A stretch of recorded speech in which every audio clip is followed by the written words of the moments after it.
Welcome back to my YouTube channel. How you guys doing? I'm doing just great myself. Today, as I'm making my optional assignment, I thought of making a short video of understanding why we always allow our lives to depend on feedback, and when it does depend on feedback, when it's positive, we never really dwell on it and celebrate the right things that are happening in our lives. But whenever our feedback comes with something that leads to failure, we always tend to dwell on the feedback. So let's get right into the video.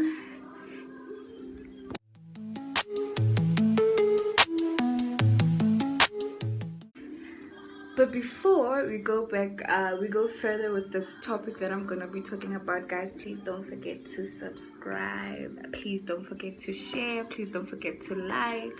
Please don't forget to tell your friends, to tell their friends to subscribe, to like, to comment, to share, because that is really appreciated. Like I said, that the video will be about how we depend on our feedback how we depend on feedback in our lives.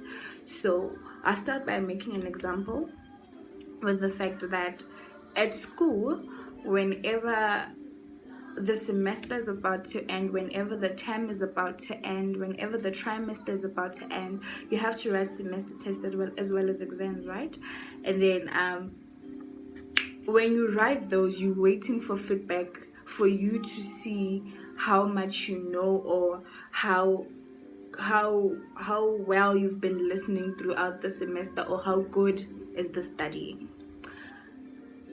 The feedback doesn't always come positive. It can either be positive, it can either be negative, but either way, we have to take the feedback. When the feedback is negative, you know that you failed, you have to repeat a module, you have to repeat a grade. It's something that we live with on a daily basis. But how many of us are grateful for passing? How many of us count our positive feedbacks as blessings in our lives?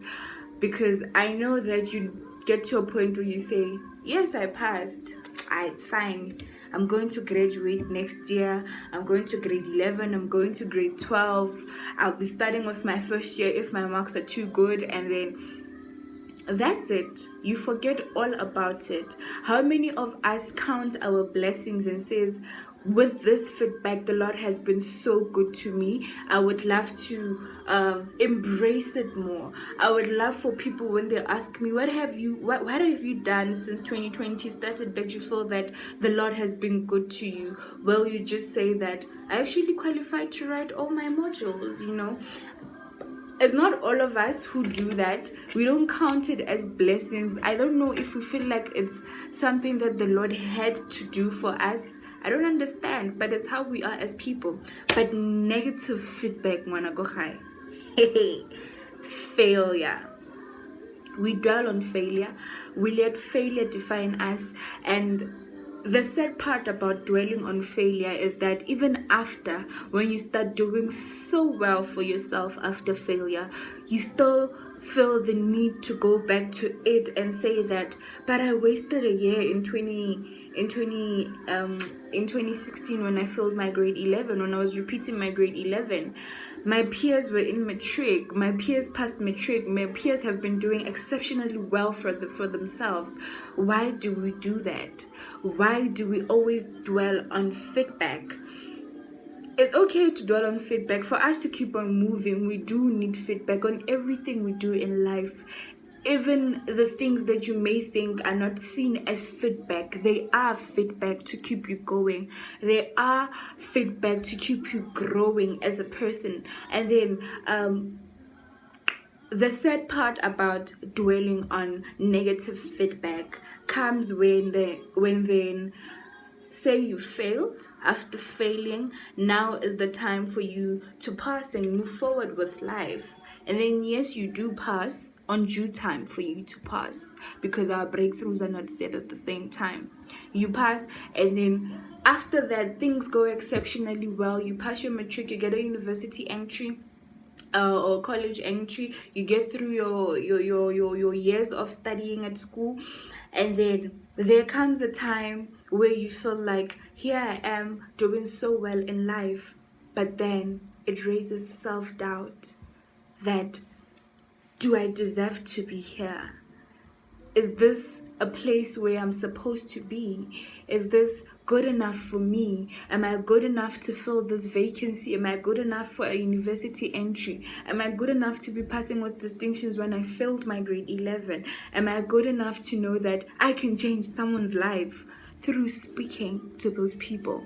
I can speak so much sense into those people. That is called an imposter syndrome. You know, an imposter syndrome raises self-doubt. It raises your level of fears. You think that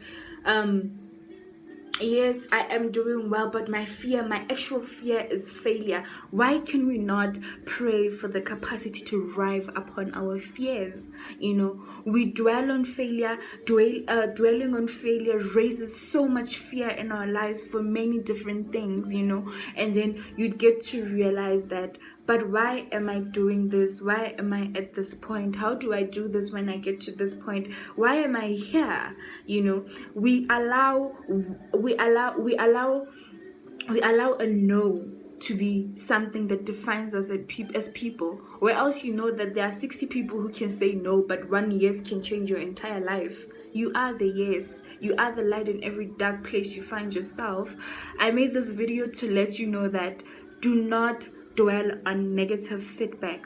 Dwelling on negative feedback can come with the worst results a person can ever think of in life, you know. And then when you tell yourself that I'm forgiving myself for my failure, and then you'd get to a point where there comes days where us as anxious people would still break down about it. But yes, I told myself that I'm forgiving myself for this. I told myself that I'm letting go of this. I told myself that I can be a better person. I can learn more from what happened in my past experience. But there comes days where you break down over such things. There comes days where you feel like you would be somewhere. But one thing that I want to unlearn, and I want everyone who's watching this video to unlearn, is having to keep on dwelling on what happened in the past. Keeping on dwelling on what happened in the past is not only gonna always break you, it's gonna make healing a milestone for you as a person, you know. And then where we know that we should heal and trust in the Lord, to know that the Lord will make a way, the Lord will make us get through it. Every pain that we go through, the Lord intervenes. Whatever that we go through in our lives is because at certain points the Lord felt like, this is not where I want you to be. But we don't realize that. We don't realize the Lord showing that at this state, I'm making you go through this. The feedback that you're getting is negative because I am protecting you from what you are going to get when you go further with life, you know. Let's stop dwelling on negative feedback. Let's embrace the positive feedback that we get in life, because it's important to show the Lord how grateful we are for how good he has been to us, you know. And then let's pray for the capacity to rise above our fears, guys. Fear jeopardizes the chances of you doing good in life, because whenever you feel like you can do something, when you feel like I am almost there, you've always get the fear that, what if I get to the other side of town and then I find that it's raining where else I left the sunset this side. If you are able to make it through the night, there is always a brighter day. If you are able to make it through the night, there is always a brighter day coming ahead of whatever it is that you're going through.